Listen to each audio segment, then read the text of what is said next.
آپ سے جاننا چاہوں گا جو بھارتی حکومت اس وقت اقدامات کر رہی ہے، آج کی میٹنگ جو ہے اس کو آپ کیسے دیکھتے ہیں؟ کس طرح کا قدم اٹھایا ہے بھارتی حکومت نے؟ دیکھیں بہت بائی ڈیزائن ہوئی ہے یہ میٹنگ، اور جو یہ ہوڈ ونگ کر رہے ہیں اور ایک آئی واش ہے دنیا کے سامنے، جو وہ نارمل سی دکھانا چاہتے ہیں ڈی ٹی سی الیکشنز کے بعد جو اگلے الیکشنز کی، وہ ڈی لمیٹیشن کی کبھی بات آتی ہے، کبھی بات آتی ہے کہ اسٹیٹ ہوڈ واپس کیا جائے. بہت سے جو گپکر الائنس ہے وہ باتیں کر رہی ہے کہ ریسٹور کیا جائے جو آرٹیکل 370 اور 35A کو ایبروگیٹ کیا تھا. مگر اگر آپ ریالٹی میں دیکھیں کہ یہی جو خاندان ہے جو کتنے 70 سالوں سے، چاہے محبوبہ مفتی ہوں چاہے عبداللہ کا خاندان ہو، انہوں نے کیا کیا ہے 70 سالوں سے اوپر؟ انہوں نے بیسکلی ہندوستان کی جو آکوپیشن ہے اس کو اسٹرینتھن کیا ہے، اور جتنا بھی بہت کم 2 to 3% ووٹر ٹرن آؤٹ رہا ہے ان کے جتنے بھی فاسیکل الیکشنز ہوتے رہے in the past even before the Modi regime, اس میں ان پپٹ اسمبلیز کے تھرو انہوں نے ہندوستان کی آرمی کو اسٹرینتھن کیا ہے، بلیک لاز کو پاس کیا ہے، امیونٹی دی ہے، TADA پوٹا arm forces special powers act. اور آج یہ جو کراکوڈائل ٹیئرز شیڈ کر رہی ہیں ان کی ایکٹنگ کے اوپر میں کہتی ہوں کمال ہو گیا ہے. کیا یہ سمجھتی ہیں کہ جو ہندوستان کی سرکار نے 70 سال ان پپٹس کو یوز کیا اور ٹیشو پیپر کی طرح پھینک دیا، کیونکہ پہلے ان کے تھرو وہ کام کراتے تھے اور اپنی آرمی کے تھرو، اب یہ خود ہندوستان کی پبلک کو وہاں پہ شفٹ کر رہے ہیں. تو پہلی تو بات یہ ہے کہ گپکر الائنس جو ہے وہ انہی کے پپٹس ہیں جو وہاں پہ بیٹھے ہیں، اور اب یہ وہ بات کر رہے ہیں جو عوام کی آواز ہے، جو کہ حریت کی آواز ہے، جو لیڈرشپ کی اور عوام کی.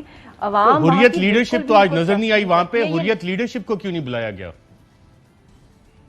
یہ تو ان سے پوچھا جائے نا، جو اس ڈرامے میں کیوں بلائیں گے ٹرو ریپرزینٹیٹیوز کو. اور آج کے دن پورا شٹر ڈاؤن وہاں پہ لاک ڈاؤن کیا ہوا ہے، ویسے بھی لاک ڈاؤن ہے 5 اگست اور کے بعد جو ڈبل لاک ڈاؤن اور سی جو کرفیو چل رہا ہے، اور آج کے دن کوئی وہاں پہ کمیونیکیشن الاؤڈ نہیں تھی، انٹرنیٹ بند تھا. تو یہ جیلوں میں بند کشمیریوں کے فیوچر کا فیصلہ کری ہے یہ گپکر الائنس اور یہ مودی سرکار، اینڈ یہ دے ایکچولی تھنک کہ پبلک اس کو بائی کرے گی، اور یہ ایکچولی میں اپنے آپ کو سمجھ رہے ہیں کہ یہ حریت کی جگہ اب یہ لے لیں گے اور وہاں پہ ڈائریکٹ انڈینز رول کریں گے. تو دس از ناٹ پاسبل. یہ ان کی ایک ڈریم ہے، اور یہ ان کی ایک ایکٹنگ کی یہ جو بھی ڈرامہ کر رہے ہیں یہ دنیا کے سامنے فلی ایکسپوز ہو رہا ہے. ڈاکٹر شہباز گل صاحب، حکومت پاکستان تقریباً 2 سال ہونے والے ہیں. 5 اگست 2019 وزیر اعظم نے اس کے دوران 2-3 دفعہ دوستی کا ہاتھ بھی بڑھایا کہ یہ جو اقدامات لیے گئے ان کو ریورس کیا جائے، اس کے علاوہ بات چیت نہیں ہوگی. کوئی پروگریس ہو رہا ہے؟ بیک چینل پہ کوئی گفتگو ہو رہی ہے؟ برطانیہ امریکہ بھی اس میں کوئی کردار ادا کر رہا ہے بیک چینل پہ؟ دیکھیے، سب سے پہلے تو ہندوستان کی جتنی بھی مذمت کی جائے وہ کم ہے. جس طریقے سے انہوں نے کشمیریوں کے بیسک رائٹس، جو بیسک ہیومن رائٹس ہیں، ان کو پامال کیا. پچھلے بہت سارے سالوں سے وہ کرتے آ رہے ہیں قتل و غارت، لیکن جس طریقے سے انہوں نے کشمیریوں کو اب ٹریٹ کیا ہے پچھلے 2 سال میں، وہ آپ کے سامنے اس کی کوئی نظیر دنیا میں نہیں ملتی. اس کی جتنی بھی کنڈیمنیشن کی جائے وہ کرنی چاہیے.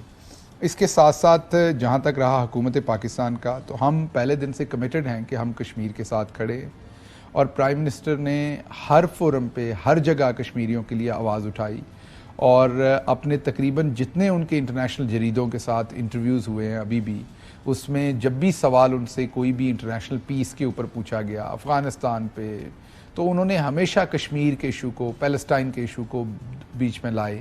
کیونکہ یہ ہماری ذمہ داری صرف پاکستان کی نہیں ہے، پوری مسلم امہ کی ہے، بلکہ پوری دنیا کی ہے. کیونکہ کشمیر کا ایشو ایک انسانی سانحہ ہے. جس طریقے سے ایک پوری کی پوری آبادی کو ایک بڑی جیل میں کنورٹ کر دیا گیا ہے، اور لوگوں کے تمام بیسک رائٹس جو ہیں ان سے چھین لیے گئے ہیں. آج بھی اگر آپ دیکھیں تو کتنی بے حسی کے ساتھ سٹیٹمنٹس دی جا رہی ہیں کہ میٹنگ بڑی سیٹسفیکٹری ہوئی، میٹنگ بڑی کنڈیوسو انوائرمنٹ میں ہوئی، یونانیمس ڈیسیجنز ہوئے. اس سے بڑے جھوٹ کیا ہو سکتے ہیں؟ لیکن میرا خیال ہے کہ یہ کر کے مودی نے اپنے لیے خود پریشانی کھڑی کر لی ہے. کیونکہ اب پوری دنیا کو جو انڈیا کا ایک انکریڈیبل انڈیا کی بات کی جاتی تھی، وہ انڈیا میں اچھے لوگ بھی ہیں، ہر ملک میں ہوتے ہیں، لیکن ان کی شاید نمبر کم ہو گیا، اور ان لوگوں نے اس کے اوپر جو RSS کے لوگ تھے انہوں نے وہ آئیڈیالوجی ڈومینیٹ کر گیا. وشال ملک صاحبہ، 5 اگست 2019 سے لے کے اب تک تقریباً 2 سال ہونے والے ہیں. آج جو ملاقات ہوئی، اس سے پہلے کوئی ریلیکسیشنز ہوئی ہیں، یا کہ جو انسانی تاریخ کا سب سے بڑا جیل ہے وہاں پہ مظالم اسی طرح سے جاری ہیں؟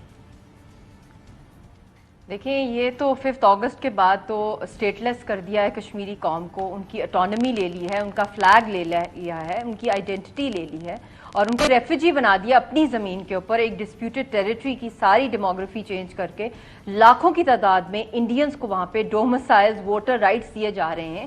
تو یہ کس قسم کا مذاق ہے کہ گراؤنڈ کے اوپر ہر وقت انکاؤنٹرز ہو رہے ہیں، فیک انکاؤنٹرز، کاسو آپریشنز ہو رہے ہیں، اور کرونا کی آڑ میں تو انہوں نے مزید اور لاکھوں فیملیز کو، ہندوستانیوں کو وہاں پہ سیٹل کیا جا رہا ہے. لینڈ گریبنگ ہو رہی ہے ہزاروں ایکڑ لینڈ کی، وہاں کے انڈسٹریلسٹ کو یہ لینڈ ہزاروں سالوں کے لیے دی جا رہی ہے لیز کے اوپر. وہاں پہ جتنے بھی ٹورسٹ ریزورٹس ہیں، جتنی بھی وہاں پہ ہولی شرائنز ہیں، اس کا ڈائریکٹ کنٹرول ہندوستان کی سرکار کو مل گیا ہے. پھر اس کے بعد وہاں پہ جو ایجوکیشنل کوٹا تھا، جو یونیورسٹیز ایجوکیشنل انسٹیٹیوٹس میں، ویسے تو سالہ سال وہاں کرفیو رہتا ہے، پڑھائی کیا ہونی ہے وہاں پہ، خاک ہونی ہے، مگر جو ان کی سیٹس تھیں وہ بھی انڈینز کو دی جا رہی ہیں اور پھر اسی کی بیسس کے اوپر وہاں پہ اگلے الیکشنز کرا رہے ہیں. تو یہ کیا ان کا راگ ہے؟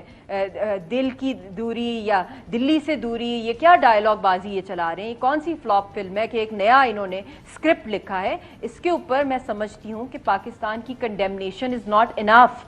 Pakistan has always been with the Kashmiris, but اس crucial ٹائم کے اوپر، جو میں آپ لوگوں کو پہلے بھی کہہ رہی ہوں اور بھی بہت سے اینالسٹ کہہ رہے ہیں کہ وہاں پہ اگلے چند سالوں کے اندر یہ ایک منی انڈیا بن جائے گا. آج یہ اپنے انٹرنل سو کالڈ الیکشنز کی بات کریں، چند سالوں میں پلیبسٹ کرائیں گے اور تب انڈینز ہی رائے شماری کے اندر وہ میجورٹی کے اندر ہوں گے. کشمیری تو ختم ہو گئے ہوں گے، تو ہماری قبروں کشمیری ختم ہو گئے. ملک صاحب